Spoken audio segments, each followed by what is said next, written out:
Is it possible to learn enough about interior design through watching the Degreeless Design playlist that I have, over 200 videos on how to become an interior designer, for someone who has good taste but doesn't know the design rules? So a little context here, this follower doesn't necessarily want to become an interior designer, but she wants to know if she can learn enough to design a salon and barbershop that she is working on instead of hiring an interior designer. There were a few comments here, not just this one.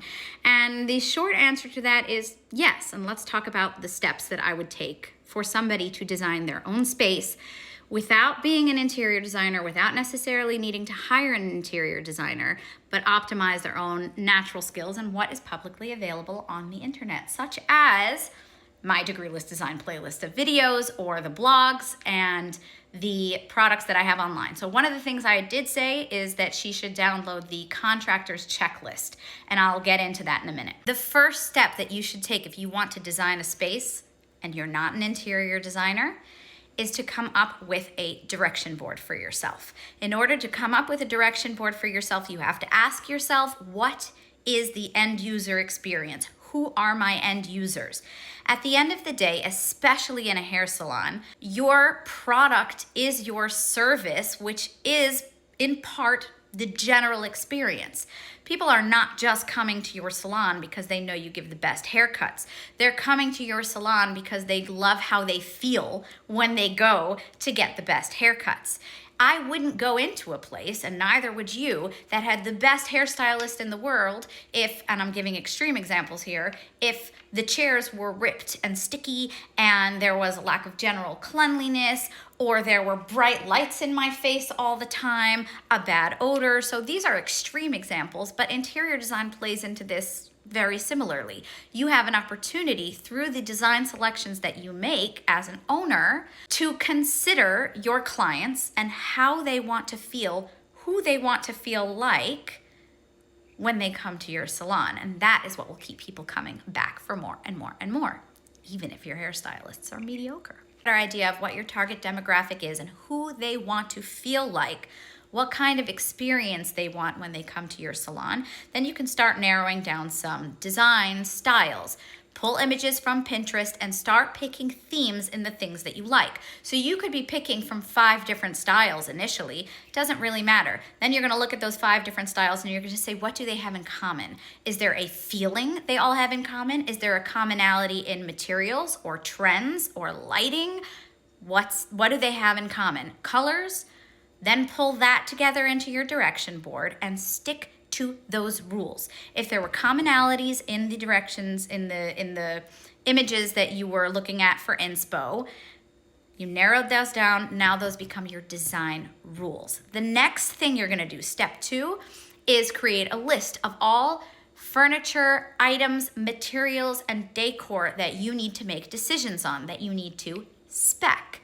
You're now going to make decisions on those based on your budget, only you know what that is, and based on the design rules that we discussed. So if you have certain types of wood materials that became a part of your rules in your design direction, then your flooring or your decor or your furniture need to have those types of woods in them. If it was colors, if it was patterns, doesn't matter what it is, stick to those rules. The third thing to consider would be layout. Now you're getting more technical. You've already spec'd your items and your materials.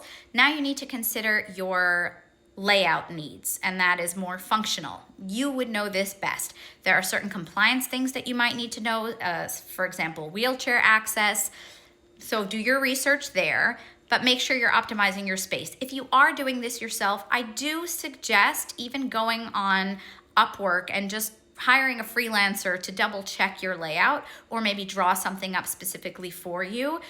Even draw something up for the contractor that you're gonna use, or get quotes from, so that all of the materials are tagged properly in the places that they need to be, or the layout is marked properly. So you can essentially do the overarching design, but maybe somebody can handle some technical work for you and it shouldn't cost you a lot of money. And there are a lot of potential designers following here that can put in the comments, we can do that for you, because they need to build their portfolio. So that would be a great way to keep this all going full circle. Gosh, I would love it if we could turn this into a marketplace where newbie designers get to work on jobs based on people making comments like this. Oh, that would be amazing. Okay, so you're gonna handle your functional layout.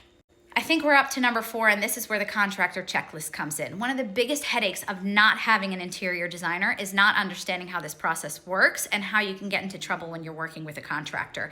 When getting quotes, it's almost impossible to get quotes that are compared apples to apples. It's almost impossible, especially if you're not giving them the contractor book that we give them, that line item, everything is broken down, right? Where it's really clear everything that they need to price out. It'll be a lot harder in your case, and you will be more susceptible to be hit with change orders, which defeats the purpose of not hiring a designer and not wanting to pay that price, right? So download the contractor's checklist, which will help you make sure that you don't end up in that little corner. I think it's like $30 or something. That will help you make sure that you have a better way to send out for quotes and to compare quotes. That's pretty much it. Those are the tips that I would give you specific to what you want to do on your own without necessarily being an interior designer. If you have any more questions, let me know in the comments and I can do another video about it.